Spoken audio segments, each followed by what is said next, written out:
जी अस्सलाम वालेकुम। ये साइड पे स्क्रीन चल रही है, यहाँ पे दो बहुत अच्छे सेटअप हैं, यूरो यूएसडी के और जीपीपी यूएसडी के।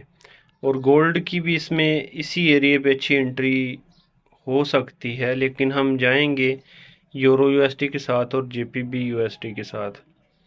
ये हमारा रियल अकाउंट है और पहले बड़ी अकाउंट्स पे लाइव ट्रेड आपको दिखाता था, अभी छोटे अकाउंट पे दिखाऊंगा ताकि आपके लिए जो है ना वो इजी हो सके। तो दूसरा रमज़ान है, तो रमज़ान में तो बस ना पूछें, काम बहुत हैं और एनर्जी जो है ना वो होती नहीं है।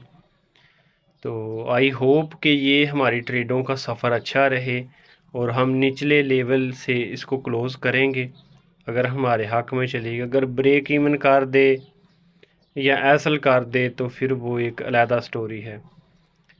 तो ये हमारी, मेरा ख़्याल है कि पांचवी लाइव ट्रेड है जो आपके सामने लाइव चलती है, लेकिन इसको मैं ज़्यादा